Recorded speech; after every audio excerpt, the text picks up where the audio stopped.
All right, so now let me start by asking you, what did you think about 6-episode miniseries in this season? Yeah, I was thinking about that last time we talked, and I looked and it said episode 24 or whatever, and I'm thinking, oh man, is this another 50-episode season?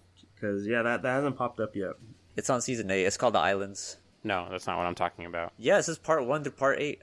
Oh, Imaginary Resort. You guys probably have already seen it. Let me at least describe this much to you. The miniseries that I'm talking about, the arc that I'm basically talking about, you see how Marceline becomes a vampire. I've not seen that. We've seen the stuff with Simon. We saw his wife come in too.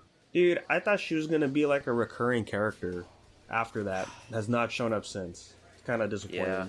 Are you talking about the scientist, right? Yeah. From that he pulled from the past.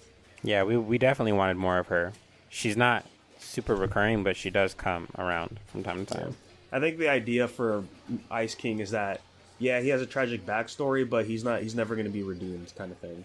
What was it? It was like 15 minutes of normality for Simon. That episode was like very cathartic, just to see like him actually be normal in the present world. And then even more when like his wife made the leap through the time portal, and I'm like, dude, that's crazy.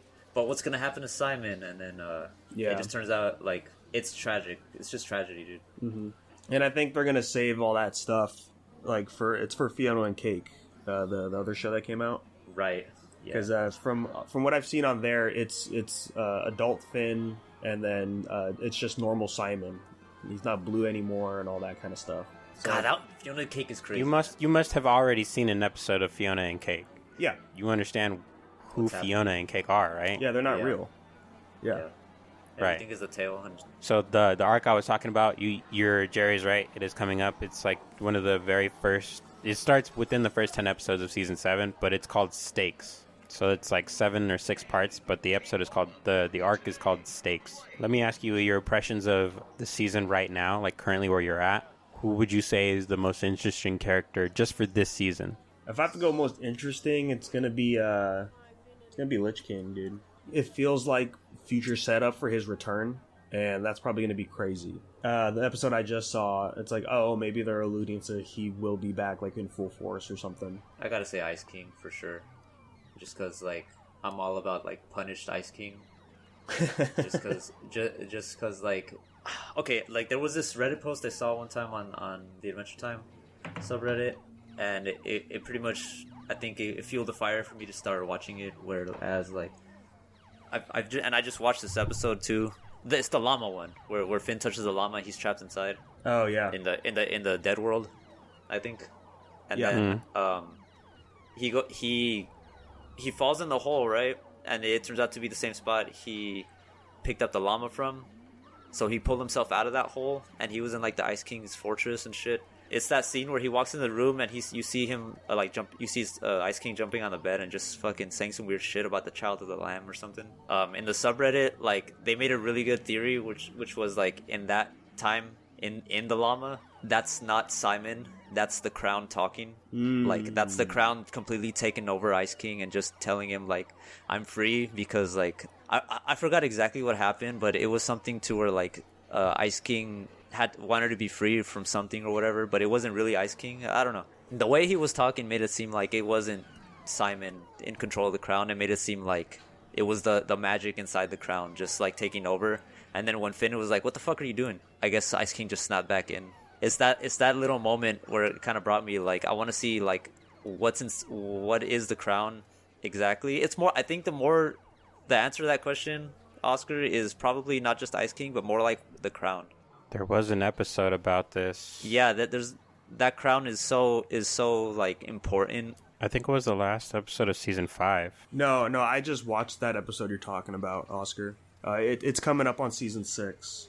Nice. Cool. Yeah, I think I gotta agree with Gerry. I think you mentioned it a while back, Oscar. Like I think the most well crafted thing in Adventure Time is like the crazy lore that gets slowly spilled out. Like every few episodes, something crazy is gonna happen, and it's like, wow, this is like huge, and you don't even expect it because you just think, oh, it's just another goofy time in the show, and then boom, you get hit with something serious, and it's like, whoa, that's kind of crazy. Yeah, a lot of times I caught myself going, what? I think the craziest parts of Adventure Time are where you kind of find out, like, the resolution to really sad things. like things that had happened before Finn and Jake, things that happened like during the characters past, like Marceline, Bubblegums, Simon's, like when they meet these characters in the past and you find out like the resolution of what happened to some of these characters, I think like that, if anything, kind of really takes my breath away, because you're like, wow, like kind of fully fleshes how they would have been had they like somehow interacted with Finn and Jake, or how they still basically mattered. I don't know, like there's just so much nuance to it. I remember like following the subreddit for Adventure Time back when the show first ended. From there, you know, they had like so many of these like little discoveries about, oh, you know, season 1 talked about season 8, and season 2 talked about like in season 5 in this episode. I'm referring back, and just like how you were saying, Danny, like there's a whole bunch of references that nobody really caught on to when they talk about how quickly Finn, well, not how quickly, but how eventually he loses his arm. They do a good job of a well balanced seasons where it's like, okay, we're gonna have the fun wacky stuff that you want to see in Adventure's Time, but we also want to craft this narrative and story involving Finn, and also like allude more into the past and why is the land of Ooo so weird. And that's what's keeping me going, honestly, for the most part. Like, I just want to see more of that kind of stuff. Bro, like when Finn went into space and you see the world from below, like it's just fucking candy, like just exploded candy outside of a fucking pit of Earth. Yeah. I was like, what the fuck? Like, I had to go back and like just pause right there and see what was happening. Just because like it's so... nobody should be alive anymore. Yeah. That's what it is. They're alluding something to bubblegum. Shut up, Oscar, don't tell me no more. But they're like, I love how they made bubblegum like through season to season, just like she's just morally incorrect more and more. I think that eventually her character really starts to represent the fealty in like being old. The whole reason why she made her kingdom in the first place was to kind of give herself a purpose. I'm going to be here for a while. I might as well make a kingdom and protect these people and like pretty much give myself a purpose to be good at this. You know, basically defend and have a land and flourish. I'm not really going to go back into too much of this, but once you kind of get to the end of this season, you also probably met a certain character already, the King of Ooo. Yeah. Just like I said, like eventually it gets to a point where like her character switches up entirely and she's like, okay, I guess I'm just going to like try to do something else. She's really old. She has a lot of wisdom. And it's just like, you would think that being as old as she is, like you kind of just run out of shit to do. She's bubblegum, so she's never really going to give up. It's just a matter of what it is that she's doing. Yeah, I think so. You definitely see the shift in her character from just like, oh, Finn, I'm just 18, you know, you're just too young for me to like, or not, no, Finn, I actually have things I need to do. And it's like, you're really cool and I need you for some of this stuff, but yeah, I have bigger things to worry about right now. I like how he called her out on her age too, that one episode. He's like, you're actually 1 billion years old, aren't you? You're a weirdo. I have to say, I don't agree with like all of the character development. Like clearly there was like parts that I feel like weren't really necessary. Like the whole thing with, I think it's like season 2 or season 3, where Bubblegum like she looks like a child, right? She's like basically the same age as Finn. She's like, yeah, I'm just gonna enjoy this for a while, blah blah blah. And it's just like, okay, like that in that character development, like Finn is like trying to play on his emotions of being a teenager and like, okay, I'm gonna get a girlfriend, I'm gonna have a crush. Like that's a normal thing to do as a teenager. Yeah. But I don't like how they kind of used Princess Bubblegum for that, just because she could do that. Well, so she doesn't choose to recede her age. Like something happened to her in that episode, and that's why she shrunk down back to like a child, basically. This I understand. I mean, like from the perspective of like, if I were talking to Pendleton Ward, I would have probably said something along the lines of, I like the idea that you put into this, into what you're trying to flesh out for Finn and his feelings, and because he's the only boy and he's the only teenager, I just don't like that you use Princess Bubblegum. I understand why. Again, that's true because of the situation she was in. To me, whether they did that or possibly either bring in Flame Princess early or just bring in a whole different character, to be fair with you, I would have probably preferred that. I get it, but it did happen in season 2, so it's still early in the show, and I think it's fine just because you don't want to keep adding characters that early for something that big. Because after that point, it's like he slowly starts to give up on Princess Bubblegum. You know, it's more so for just Finn's arc in that episode, and then eventually when Flame Princess shows up, is when he moves on. Well, quote unquote moves on. Right. I'll tell you one thing I'm not a big fan of anymore is, for the most part, Jake. Like, there's a lot of episodes where I'm like, dude, you just suck. Like, you're just a shitty character. When he starts like whining and stuff, and it's like he's just making bad decisions, and it's like he just doesn't care, and then Finn has to like fix it or just live with it, and I'm just like, yeah, that's pretty shitty, man. Yeah, like when he started giving gold to everybody. Yeah, like episodes like that. That was really out of character. I didn't really like Jake there too. No, I get it. I think he's more supposed to be like the even more carefree version, or maybe like he's like the irresponsible. He's always been like that though, right? You have to see about it in a way like he's supposed to be a big brother, but also his guardian, because they lost their parents. He gets to a point where he's trying to instill like individuality into Finn. I'm gonna do me, you're gonna do you, or I'm gonna hang out with Rainbow Unicorn, and you just kind of figure this out. There are these times where he won't leave him alone, like where he feels like he's focusing on his feelings, or I guess the wrong feelings too much. Yeah. Like when he was slumped into the depression with this whole thing about his girlfriend, he's like, just come on, you guys just gotta get over it, blah, blah, blah, blah. Right. I will 100% agree with you that there are moments where Jake, not really like uncharacteristically, well, I guess, yeah, I'll agree with you on that part too, but I can also feel as well that there are moments where it would make sense for his character to just sit out. He was in a life of crime too. Like back in the day, so that could be old roots just showing their... Dude, when these episodes where they talk about his past, it's crazy. Checkered past. Well, what episode are you talking? We all have to have been talking about this episode, right? Yeah. Okay, at this point, the one where he brought the crew you together. You saw that episode too, Danny? Yeah, I think I'm ahead of Gerry right now. Yeah, he is. Yeah, so like just shit like that, man. Like you're just like, okay, I don't need Finn to find out or whatever. I agree with you, Oscar, with that stuff. But yeah, no, just every now and then there'll be an episode where I'm like, no, you're actually an awful character, Jake. And like, I'm slowly liking you less and less the more those episodes show up. But there's still few and far between, so it's not that bad. But every time there's an episode and Jake acts that way, I'm like, oh yeah, I'm not gonna like this episode as much. And there's some where he's just like a really like just a whiny piece of shit. And I'm like, yeah, I kind of get like what he has multiple roles, like you're saying, and that's one of them. And that I'm just not the biggest fan of. That's like one of my main gripes with the show is whenever that pops up. Do you? Okay, let me give you an example. Do you remember the episode where he got captured by the demon that Joshua stole his blood from and put it in the sword? Yeah. I don't know if you remember what happened in that episode, but basically Jake is stuck in a hole with this female dog, and he doesn't want to beat up the female dog, so he keeps getting beat up. Yeah, I remember that. Keeps getting beat up the whole episode. Yeah. I think that's a good example right there, because there have been plenty of times where he'll just beat up anybody for any reason. Yeah, that's only to spite the demon. I just think that's an uncharacteristic thing. Yeah, but that's not him being a piece of shit though. It's his personality in that makes him not a piece of shit, but his personality makes him like a piece of shit elsewhere. Just in that circumstance, like he was doing what he had to do because the demon was egging him on and he didn't want to do nothing. It's when he has like no remorse and he's objectively making things worse is what I don't like. A lot of that for me are the episodes that involve his kids, because he's not a good dad. Yeah, that's true. Well, his kids are interesting because they literally grew up in one episode. So it's like, oh, his role's not needed anymore. That's why he goes home. And they really only make it a point that he's a bad dad in one episode. Yeah, the one where they buy his they buy the treehouse. Yeah. That's the only time where it's just like, oh yeah, we don't like you, Dad. You're just really shitty. And it's like, literally, where did this come from?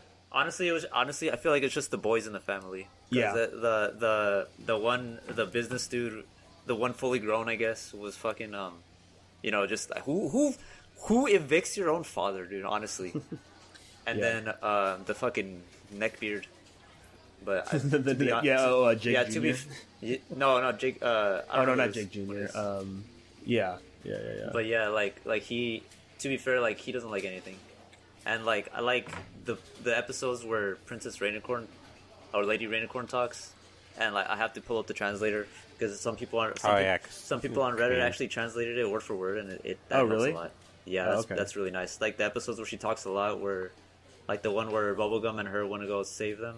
Yeah, it's pretty nice. Like Danny said, like they did grow up in one episode. Still though, like, I didn't. That's not the reaction I expected from Jake when he found out he was getting evicted by his own boy. You know, it seems like back to what you were saying, like he was just whining about it. Then also the point of that episode is, you know, at the end, right? His son said like, "Well, I just wanted Dad to grow up," but Yeah. it seems like he doesn't want to. But no, yeah, I mean, overall, still a fun time. I'm watching like a few episodes every night, like when I get back from work. It's also like really nice to just have in the background. Yeah, honestly, it's easy to follow. Yeah, super easy to follow. I mean, because in 11 minutes, it's really easy to follow. You know, it's not like these are full there's too episodes. much. No, Oscar's kind of right. No, like, but they're split up in 11 intro, minutes. Yeah, without the intro and the credits, they're like a little less than 10 minutes long. I skipped both the intro, and the credits. Oh but shit! When there's a new, you're right. when there's a new intro though, I stick around and watch that shit. And I watched the Fiona and Cake intros. Oh, I swear, like they used to be. Didn't they used to be 20-something minutes? No, you're not. No, you were not wrong. There are episodes that are 20 minutes, like where they do like the 2-parter episodes, Really? or like because you remember when Cartoon Network used to release this on the TV, they'll be like, okay, we're gonna do an hour block for this episode because it's the season finale or whatever. So like when they had like the part 1 and part 2 episodes, those are usually 20-minute episodes. Some of them I think really early on aren't. They're just still like 11 minutes and stuff like that. But later on, especially towards the end, yeah, they did get really long. I'm gonna keep. I think the last episode's like 45 minutes. Yeah. Because sometimes they do feel a little long, the episodes. So I'm like, oh yeah, it's just a normal episode, you know. That's what happens when you're immersed, though. You don't really pay attention to the time.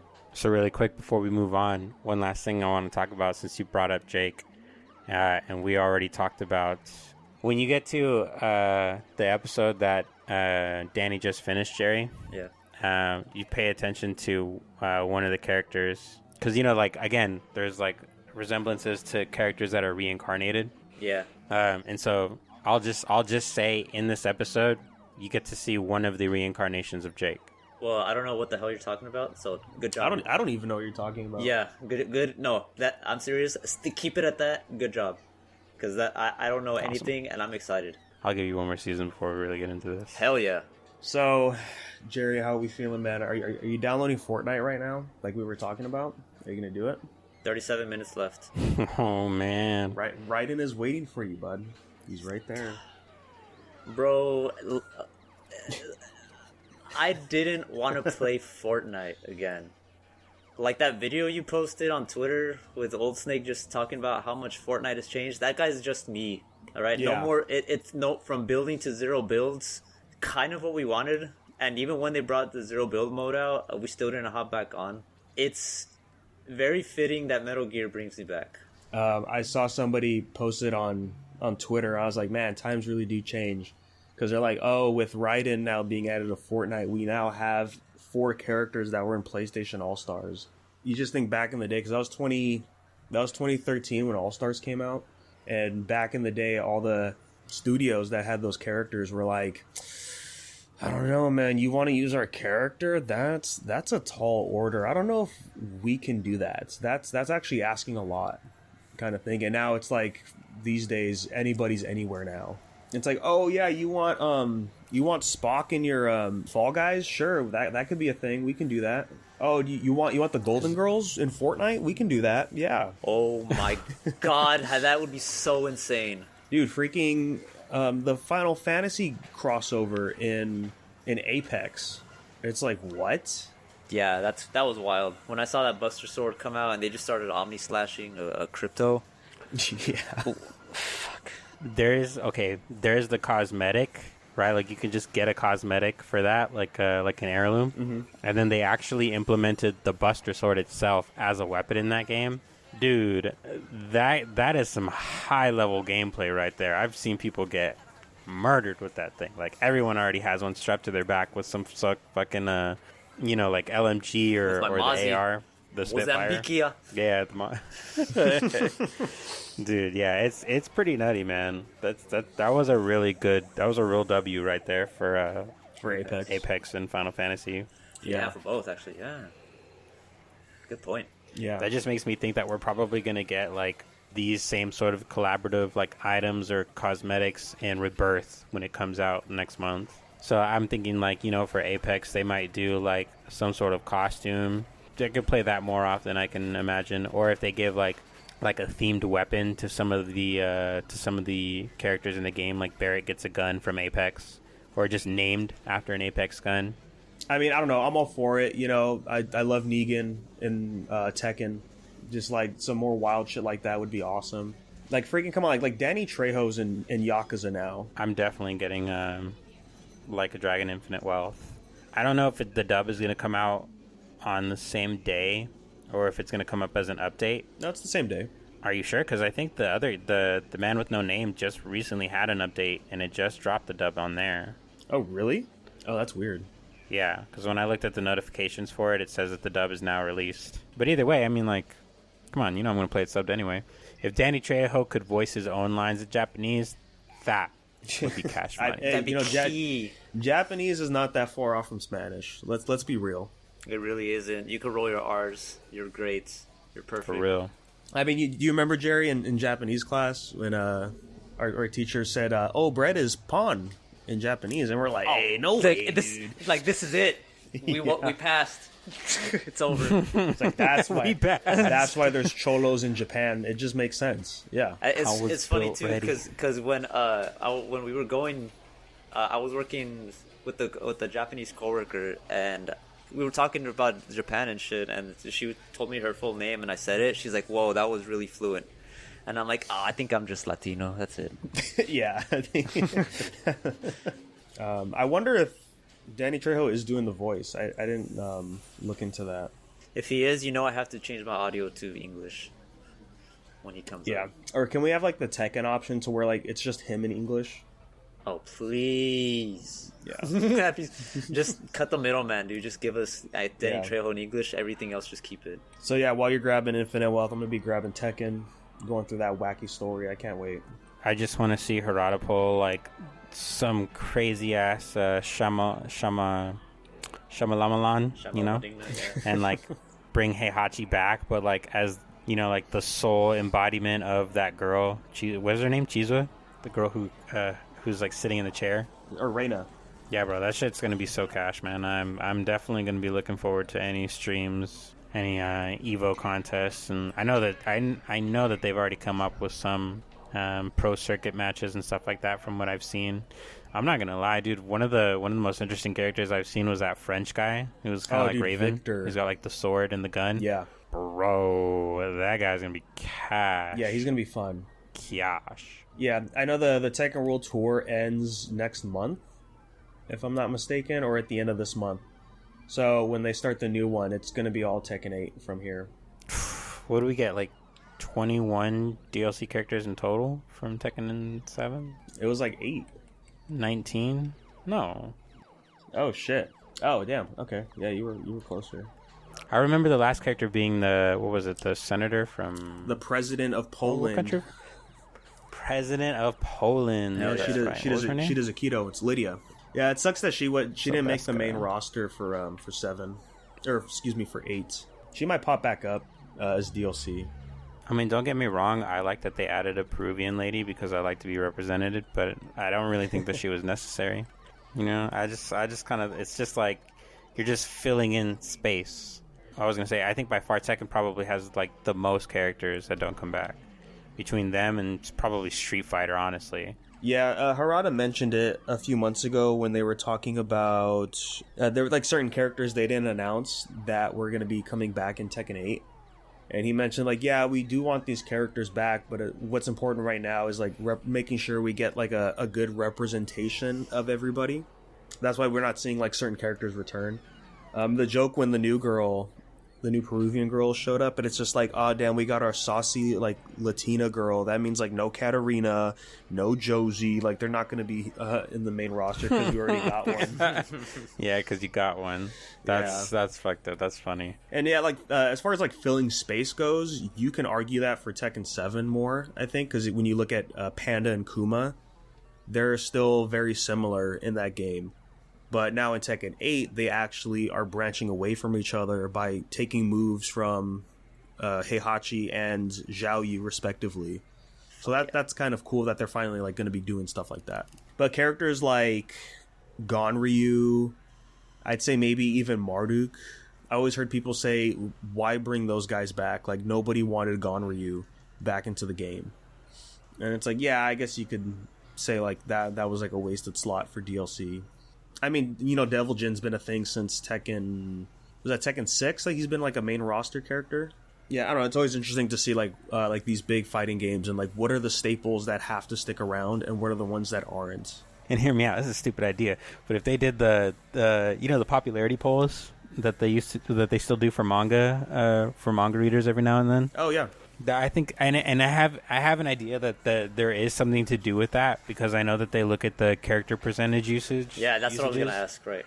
I just don't feel like when it comes to what Harada's talking about, how they need to feel like there is diversity and everyone feels included. Like what supersedes what? You know, the character percentage that everybody wants to see these characters. Like, you know what I mean? Like 90% of people will always use this character. Okay, well this character has plenty of representation from all of these other characters, so we're gonna scrap them.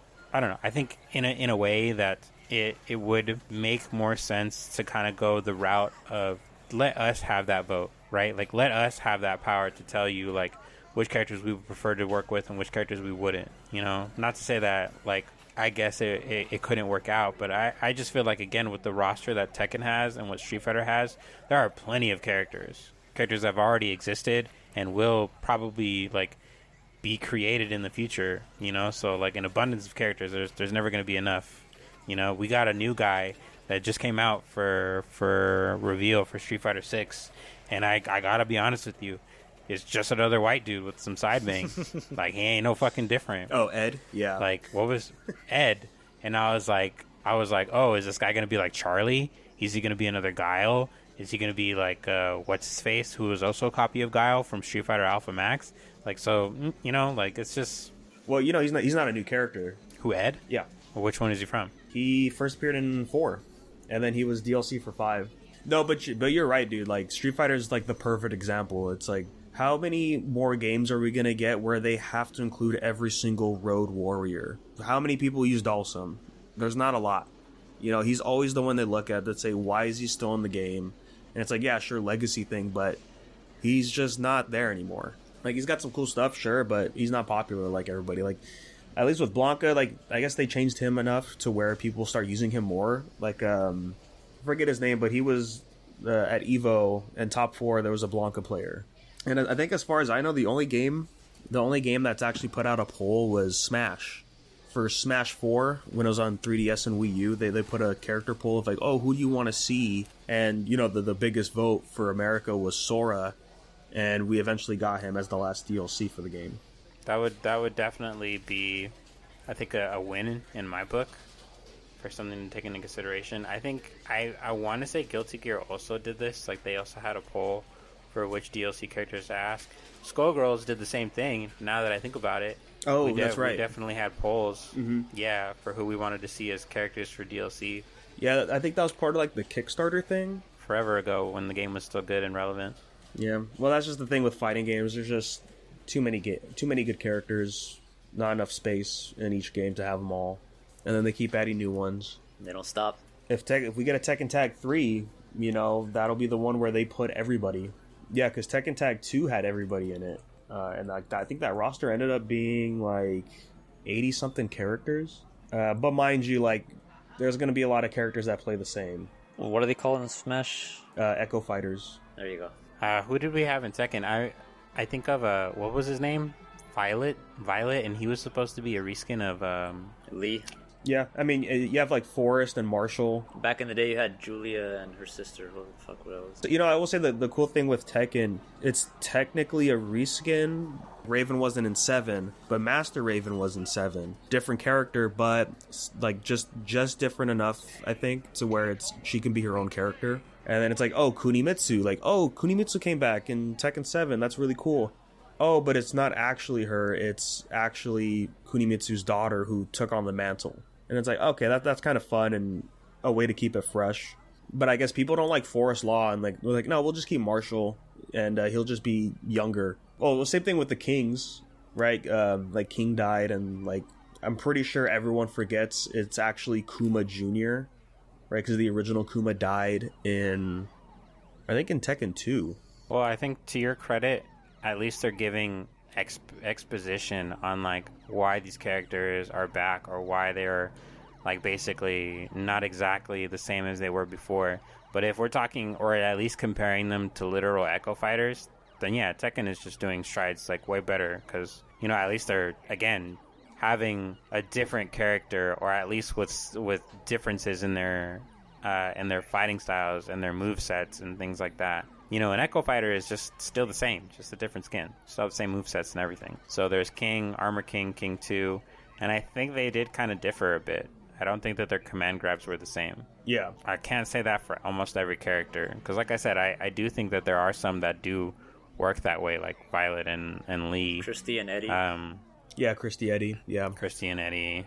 Probably the Jacks, too, if there was more than one Jack in a game. There was in Tekken Tag. Yeah, they did like Proto Jack, right? Yeah, the Terminator. That was awesome. The training dummy, Kojin. Mokujin and Tetsujin. Yeah, them too. I think Panda and Bear are different because they have their own moves. I don't know if they have different movesets, to be fair with you. I never really played Panda, so I don't know, but I just know they're basically the same character. Yeah, they had the same movesets back in the day. Just big old bears rolling around. But yeah, I'm glad that they're taking after their masters now. Dude, it is super rad that Kuma has like the whole gi on and shit. Dude, it's so fucking cool, man. This is why I love Tekken, man. Radical, dude. We have a goddamn bear rocking a headband and a jacket and hitting electrics at you. Fuck yeah. I don't know if there's gonna be another like Echo Fighter for Devil Jin though. Like if there's gonna be a DLC and then they come back with Angel or Angel 2. Angel's one of those characters where it's that's a tag exclusive kind of character we're gonna throw in. Tekken had some sort of like bad guy that was some sort of giant monster at one point. Azrael. Yeah, that was the end of 6, right? Yeah. And then there was what's his name, Ogre? Yeah. Ogre, yeah. No, it's true. No. It's True Ogre, wasn't it? Ogre was the Aztec god, wasn't it? Ancient Ogre. Ancient Ogre. Yeah, that guy's a fucking monster. I was gonna say it's weird how we had a time period where like fighting games kind of had like some ancient demigod or something like that had like basically like, it was like the god of combat for their universe. Like you said, Ogre, and Azael for Tekken. There was a dragon god and like a fire spirit for Mortal Kombat. So I think it was for the PS2 versions. Oniga, which was like the dragon god or something like that. That was one of the final bosses. That just around the same time as like Tekken 4 and 5, honestly. Because I remember like the entire lifespan of the PS2 was like a good majority of where we saw a lot of these characters fleshed out, and a lot of these games kind of like belted out after a couple of years, because it's not like they had improved by much on the PS2. I think that goes to show that was still in the era of like arcade versions of these games still being hype. Because when I think of like final bosses like that, to me that sounds like, oh, you're on the last round of the arcade run you're doing, and it's like, yeah, you gotta go all out with like this crazy monster looking thing you gotta defeat. How cool is that? Like, you're a teenager, you're this cool macho man, and you're about to beat up a demon. Let's go. Right? Like that's the kind of energy those give me. I like the ending cinematic for each character every time you beat him with another character. I like how some of them are so fucking goofy though. They didn't always used to apply to just fighting games. That's what I also like. Do you remember, I don't know if you played Twisted Metal? Oh, yeah. Twisted Metal was like that too. That too, yeah. We gotta run a gauntlet with the character. Those kind of games are fun, man, honestly. It gives you purpose and sense to playing arcade mode with all the characters, you know? Skullgirls was like that too. I think that was really cool. Yeah, I remember in Street Fighter 4, like when you beat the game, there was like an animated cutscene. I feel like I remember that being the arcade endings. That might be what I'm thinking then. I remember the difficulty in wanting to play that either on hard or the hardest difficulty, and then having to get out of the way up to Seth, beating Seth, having to fight Akuma, beating Akuma, and then talking about characters that don't come back. Fucking stupid on Capcom's part. How come we don't have fucking Goken back? Fucking Ryu and Ken's teacher? Because that's how you unlocked him in the first place. You have to unlock Akuma first, then play the game on the hardest fucking difficulty, play the game again, get a fucking perfect, or finish with the super or ultimate or whatever the fuck, and then you fight Goku. I did not get that guy on my first try, let me tell you. The process of trying to get up to that guy just to unlock him, but he's such a good character, dude. Like, just doing one-handed Hadokens, he can do it in the air, too. That was a really fleshed out character, I feel like. That was a good character. I don't really give a shit if he was just created just for Street Fighter 4. Like, they could have used him in so many ways, honestly. So who is Goki? Is that Akuma, or is that the Japanese Goken? I think that's just a made-up memory. that is Akuma. Cool. I think that means ogre in Japanese. Great demon. Yeah, great ogre. Yeah, man, fighting games are cool. Just to move on from games, I picked it up at my local like thrift store over here. Grabbed my copy of Jurassic Park and started reading that. Oh, nice. The novel? Yes. Heck yeah, man. How many pages is it? The version I have is not that bad. It's like 400. Is it bad if it's big or if it's small? Well, for me, that's pretty small. The Wheel of Time books average like 700-800 pages. That's not bad at all. Easy read. You know, I only hear that it's pretty good. They cut a lot out from the movies. I think it's like terrifying and grotesque of how the dinosaurs are portrayed in the book. I'm not that deep in right now. I just got to the point where Grant met Ellie in the beginning of the movie, like before they even get to the actual island. Because the intro for the book, it has like 2 setups. The first part sets the tone really well, very like horror-esque almost, with like what's going on, because nobody knows what's happening with this guy that got attacked by a dinosaur. And then the second intro is actually the Lost World intro, if you guys remember that family that's on the beach. And then the daughter gets mauled by the little tiny raptors. Oh, right. We actually get the aftermath of that too, and see what goes on there. So it's pretty cool. Just to get that to really set up like, yeah, let's get this mystery going on, and then we're gonna dive in. Hell yeah. Or let us know when you get to the part where that one guy just like makes off with all the DNA and he gets mauled. Because I heard that part is like by the little spitting lizards. Because I heard that part is like a lot more gruesome in the book than the movie. Nice. Yeah, speaking of books, I finished The Great Hunt. Kaizoku at the end of the book now. Everybody's just like on a ship. I'm really excited what the next one brings. So, like, the world building is just immaculate, and I have to say what I agree with you when you said that Robert Jordan likes to hammer in certain details, make sure you don't forget them. Like every time Balthazar comes up, he's like, "You will be mine, or you will be dead." I'm like, yeah, all right, man, cool. Like it's just like the 200th time I heard of that. Like, but besides that, like, I appreciate it when it's like around your environment, because I'm trying to write my own story right now, and I need help with like world building and environment, making sure everything is like still moving when it's still focused on like the main character. So it doesn't feel like you're just in like a bland, like just a standstill place. It actually makes you feel like you're actually in a city where like people are bustling around and shit. I appreciate that, where it's just the environment crafting. I'm gonna let everything just simmer and sink in, and I'm glad, like, I'm pretty sure the next book is gonna have like a prologue about what just happened. I barely remember why they're all on this boat right now. I'm just waiting for that to like come back up again. But I'm letting everything sink in right now. Like, everything is moving. I think people are actually like coming to terms with what they really are, and that's.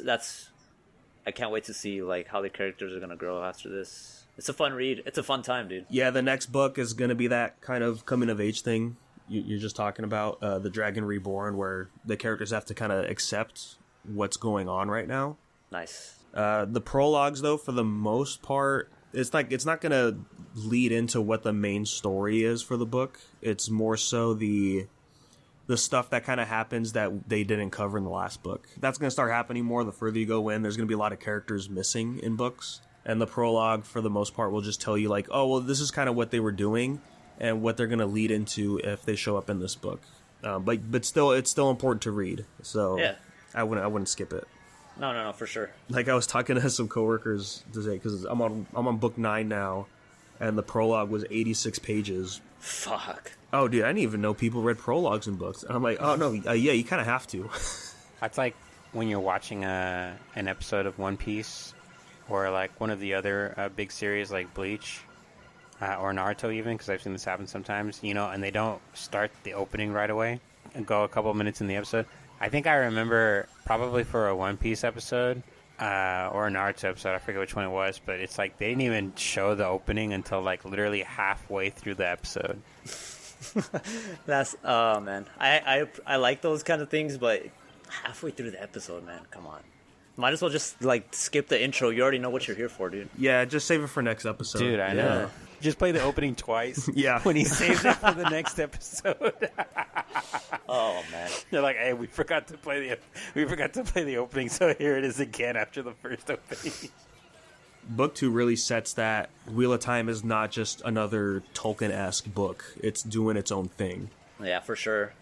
There are some concepts in there that are just mind-boggling, man. Yeah, and it's brought up so nonchalantly, too.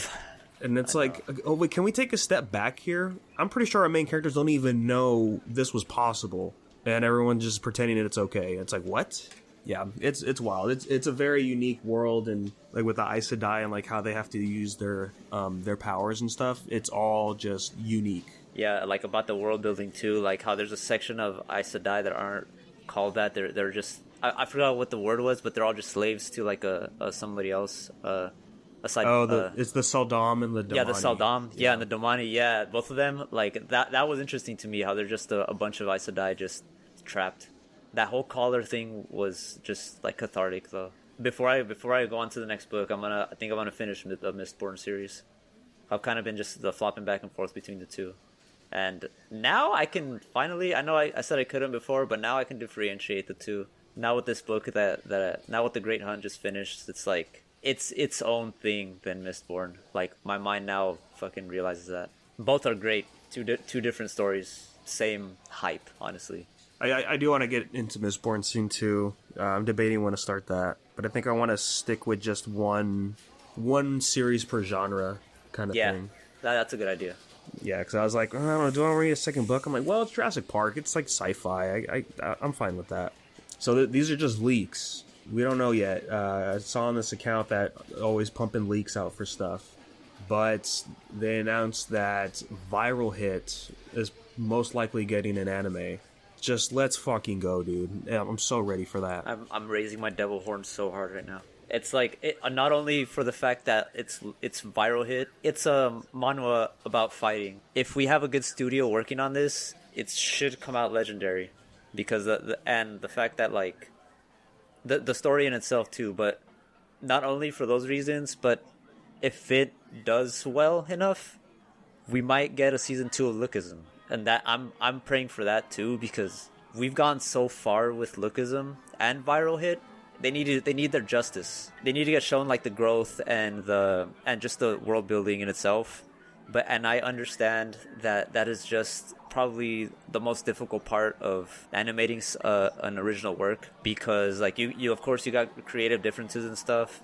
Just the moment where you see the growth in a character is really hard to like capture in a span of about 20 to 30 minutes. And at 12 episodes, maybe, if that.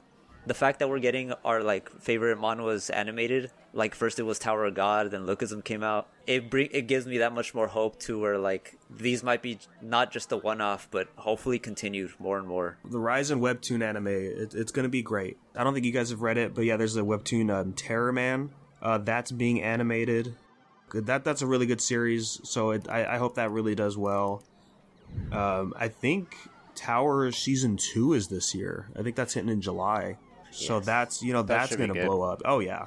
But we talked about, what kind of things that we imagine that they'll be skipping, for Season 2. I imagine that they're going to probably combine a lot of stuff that we would see, because I think Season 2 was really long. We're only now in Season 3, and Season 3 started, 3-4 years ago? So Season 2 was, a good 10 years, I think. Season 2 was about, but anyway, I think it was, 300 chapters or something. And entitled a lot of really important arcs, like the Hell Floor, where they meet Joe, where he gets his first thorn, where they learn about, what's his name? What, the Red Thrissa? Oh, no, the Thorn? No, the only guy who killed the administrator, and that's why it's called the Hell Floor, because it's his corpse. Shinryu. No, it's like Shinryu or something like that. It's one of the other irregulars on the floor. It's the red-haired one. Yeah, the first irregular. The one that came before Mizuno. Yeah. Eric. Season 2 was 337 chapters. That's pretty crazy, because, Season 1 was only 70-something. So, again, we can imagine that there's going to be some things that they skip out here. It just depends how they want to tackle it. I'm sure they can condense a lot of it. It's just going to be tough, because, just so many characters. You got the workshop, Hell Floor, like you said. The virtual world on the train. God, I don't even remember what else. Like, there's just so much that happens there. No, but I'm super hyped. I just hope it's going to be like a 24, 26 run. Because if they only do 12 again, okay, yeah, I can't wait for season 12 of Tower when they're finally at the Hell Floor, you know? God, that's a good point, too. Hopefully more than the standard season episodes, because there's just so much. Yeah. And it's a troll move to, like, just release a season 2 and then not show the fucking rest of it. Like most animes do. They just get, like, season 1 was hype, then season 2 came out, and everybody just lost hype. Yeah, but hopefully this one meets, like, expectations, because this is gonna be hype. I'm for sure. Viral Hit is a hype series. Everybody should read it. Everybody should watch it if it's true. But yeah, I do hope Viral Hit does help Lookism get a season 2, like you said, and then hopefully, like, we'll see like a big art change, because it's gonna need it. You know, once we hit like those crazy chapters. Yeah. I can't imagine Pretty Boy Daniel and then it's just like fighting Yakuza like that. Because I don't even think the anime touched like the messed up chapters. Oh no, it barely scratched the surface. Yeah, the slice of life stuff, you know. It didn't. I forgot where it ended. Oh, it ended with Duke's concert, and then we see right. We see Gun for the first time.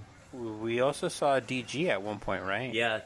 At that same... Then we never yeah, you see DG there, you see Crystal there. And we have to use these fucking fake-ass names. DG, my ass. Ooh, boy. This is a couple years in the making before we get up to where we need to be at now. But also the anime, they're not using are they using the English names or the Korean names? No, I think they're using the Korean. So it's kind of harder to follow along for sure, but... It got to that point where I'm like, oh, I know these names, and then they switch the translations to all English names, and now I just don't remember any of them. I forgot I feel like that was a thing too that happened to me, where I was kind of like lost in the subtitles for a second, trying to figure out who's who. Well, because we definitely read it before we all hopped on the webtoons app, I think, right? Did we? I think I read it on webtoons. But yeah, there was a translation shift where I guess they were like, you know what, these names are too confusing. Let's officially change them to like let's go back to the 90s translations and give them like some English ass names. I could be wrong, but I think the only name that stayed the same was Vasco. Yeah, I could see that. I think it could have been with a B, but I don't know. Vasco? I think so. That's like the Jalal Gerard. Yeah. Exactly. Gerald's bullshit and Fairy Tale. La hell. Ugh. Oh, yeah. La hell. Jeez, yeah, Rachel. God. I think I picked Tower to catch up to first, and then after that I might touch Lookism or Viral Hit. You know what? You got to pick up a new series, and I'm going to tell you what. It's called The Greatest Real Estate Developer. Dude, that's what is that Yakuza 0? Is that what you're talking about? It's the one our good friend was telling us about. He's been telling us about it for a while. This is a really, really good series. Like, blew my fucking mind out of the water. It's supposed to be isekai, but it immediately takes a left turn. It really reminds me of, like, the time where you would first get into JoJo. There are parts of JoJo where you're like, oh, I didn't know that. That's kind of educational. Okay, well, the whole thing is pretty much educational. It's really good. What's it called again? The Greatest Estate Developer. Yeah, it's really good. Remember, he told me about that, and I was already sold. It's gonna... You have to pull up, like, a list to see if they're on there now, but the cool thing about Webtoons right now is they're adding a bunch of Webtoons that are part of the Superstring universe. That's where, like, the Terraman thing came from. Like, that's the main one, and they're slowly adding them all to be officially translated. Most of them just were not translated, and some of them are important, and so it's just cool to see them finally, like, fleshing all that out in English. Okay, damn, I have to finish that then. Hardcore Leveling Warrior has a sequel now. Whoa, I was just what? thinking about that one right now, too. What, for real? Yeah, it's called Hardcore Leveling Warrior Earth Game. Oh my god, is that what I think it is? Is he, like... This sounds like he's in the real world. No, okay, so it says a comet hit the Earth, and that caused the game world to become reality. So now it's all real. Oh, it mixed? Yeah. How many chapters is it? It's at 8 chapters right now. Man, I have to finish Hardcore Leveling. Yeah, me too. I would have been done by now if it wasn't for the guy. Like, okay, I get it. You know, it's a free app. Shonen Jump does the same thing. But this is like, only one chapter a day you can read unless you use the coins. It's like, come on. Like, at least with Shonen Jump, they're like, you can read this, but only once. But it doesn't limit you to how many a day. And it's like, come on. It's fine when you're caught up, but when you have catching up to do, it's really annoying. They only do that when either the series is over or when the series got an anime. Because I noticed that with Noblesse. Mm-hmm. Yeah, they did it with Noblesse too. Noblesse was over for a good while. And then as soon as the new anime came out, then they were like, oh yeah, it's limited to 1 chapter a day. Have you read Alcide? No, I haven't read that yet. No, I'm still behind on everything. It's still going, but they haven't locked those either. That was the worrying part with like catching up to like God of High School when we were reading that. It's like, oh god, I hope it doesn't get limited when the anime drops. Like I'm sure it's gonna happen to Lookism at some point. Have you checked out Windbreaker yet? Dude, no, I barely read I think like 3 chapters of Tower in like the past like month. No, yeah. I've been catching up on Lookism. Or actually, I'm already caught up on Lookism. I think I'm gonna head back to Tower. I just started Jujutsu Kaisen. What was the one you said? A Windbreaker. Is it a manhwa? Webtoon? Yeah, it's a manhwa. It's on Webtoons. Competitive bicycling. Oh, that's all you had to say for me to actually look it up. Yeah, I'll give it a shot. Oh, since you mentioned Monster, did any of you guys watch Monster yet? I'm wanting to see that. She read a lot of those books that Grant had when he would let her borrow. Oh, it. sorry, not Naoki Urasawa's Monster, the One Piece Monster. Okay, there you go. No, not yet. Oh, no, I haven't seen it yet.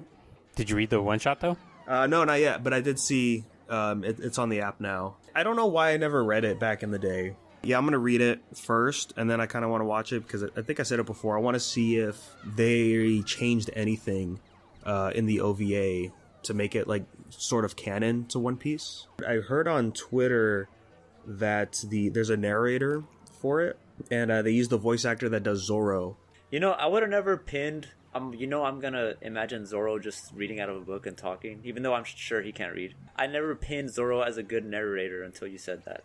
No, his voice has a good cadence for it, so that makes sense that they bring something into it. I'm sure he's a famous voice actor, so being in One Piece probably doesn't have anything to do with it, but it's nice for the fans, I guess, just to hear a familiar voice, you know. Well, it's also fitting because it's, you know, this is Ryuma for this, and it's like, oh, that's right, huh? And that's like Zoro's ancestor. Oh, yeah. Man, yeah.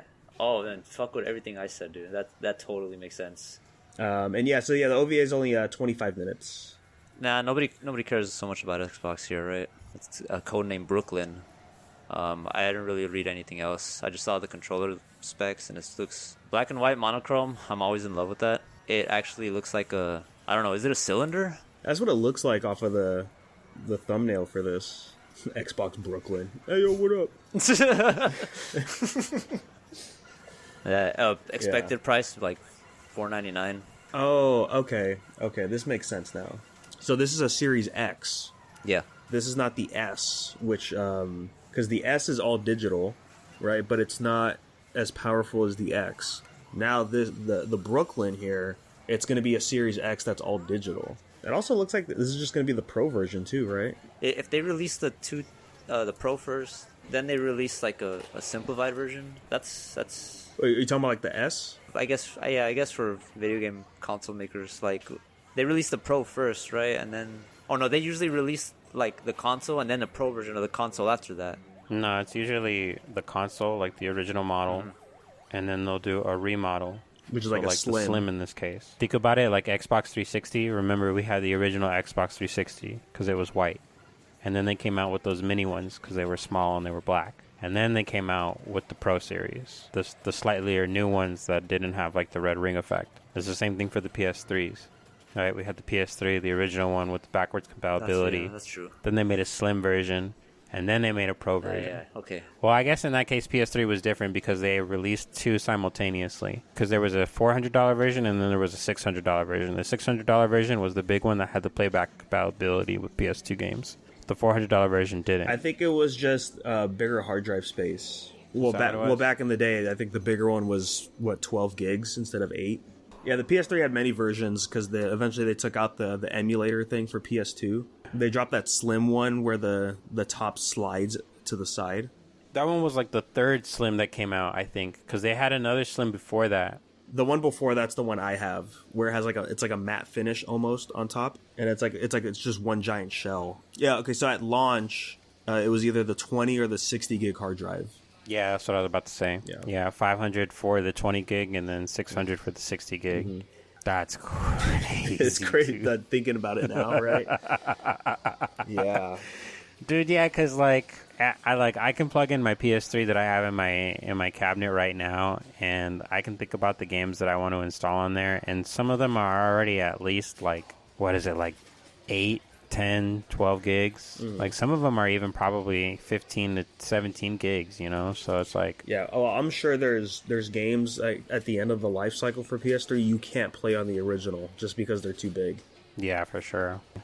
But yeah, I think to go back to what you were saying, Jerry, it would go back to Pro would be like something that we would see after the Slim comes out. For Xbox's case, when they launched the Series X, they also launched the Series S. It's just a smaller version of the Series X, but it's not as powerful. But it is stronger than the One, so it's like a weird in-between console they launched. I want to say one of them was like aimed towards like more media than it was playing games. No, that was Xbox One. Oh, one. That was the big selling point for it, was that like, oh, because it's the one console you need for everything.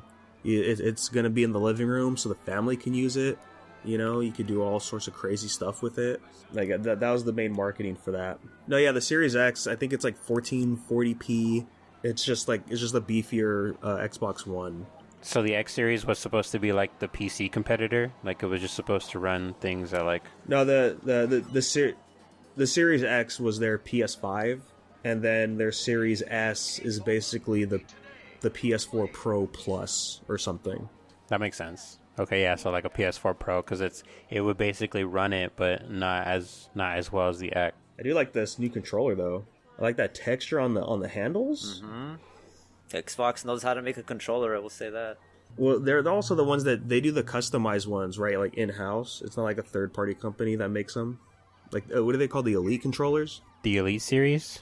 I kind of wish VR was more of a thing. I'm sure it'll get there, dude. So they just need to expand the player base. That's all they needed to do. Well, yeah, I was talking about VR the other day, and I was saying like, yeah, I mean, I tried the PSVR when Julian had it for a little bit, and yeah, it's cool. There's so much to go in it to actually play it. Like, I was listening to the streamer talk about it, and it's just like I totally agreed with him when he said there's it's the hardware that's like making everybody like not buy it. I can't think of the fucking word right now. But it's like the lack of hardware that people have. Like, it's just to buy everything is so expensive right now, just to get it up and running comfortably, you know. And the fact that like you kind of need an open space if you want to like do those kind of games. Like, I'm sure you could sit down and just play like that, but if it's VR, you kind of want to like move around and move your body and shit, you know. So a lot of people probably don't have the space or the funds for it. It's almost as much as a console, right? So it's like, okay, so basically double your investment. Is there going to be a lot of games you want to play that's VR? You know, I'm sure there's some really cool ones, but you know, for the broader scheme of it, it all looks like generic games. Five Nights at Freddy's VR games. I was watching Markiplier play those. Those ones are actually pretty impressive. Those are pretty good, yeah. I'm glad you're watching them too. It just needs like bigger games to get on there, and then the hardware to get cheaper. You know, eventually you'll want to pick it up, but. Like you said, Jerry, having the space for it's also tough. Mm-hmm. You guys correct me if I'm wrong, but like the only viable type of game to play on that would probably be horror. Just more like, or immersion-based games, you know, like that. Where like, yeah, you actually have the first-person capability. Like maybe we'll get a clean Call of Duty. Oh man, you know, that's gonna. You want to talk about COD PTSD, dude? Yeah. Like where the flashbangs are real. Fuck. Yeah. All those search and destroy matches, dude. I'm not gonna lie. You be playing things like competitive to rank series games, and you know you're already sweating. I could really imagine somebody is probably gonna have a heart attack, like coming super clutch in a sweaty 1v1 or 1v3, you know, in like yeah. VR world. It's gonna feel like, you know, those dreams where you're running in place. We're gonna have heart monitors and VR sets. Dude, that's when I want to use in-game chat, is when we get COD VR, dude. No. It'd be so good.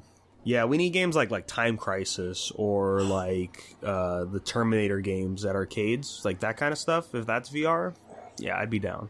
You said Time Crisis. All the rail shooters. Oh my god, yeah. I heard somebody call them hallway shooters, and that also works. Give it maybe like 5 to 10. 5 probably more likely. Easier setups for VR. I think wireless headsets became a thing recently. with the hardware limits and capabilities, you could only like plug it in and have just be followed by like a giant cord. It's like Oculus, right? Yeah, but Markiplier has a wireless, which makes everything so much easier. Apparently, it looks like it too. You have more freedom. That's ultimately what VR needs is just more freedom. No cords and stuff. Yeah, I'll just go outside. All right, guys, thanks for listening. I'm sure there's going to be a new One Piece chapter at that point. And, of course, yeah, Yakuza and Tekken's going to be out, so we're going to be in that. And as always, you can send an email to unversedpodcast@gmail.com if you have any questions or comments, and we'll definitely bring those up for you. So thank you, guys, and we'll catch you on the next one.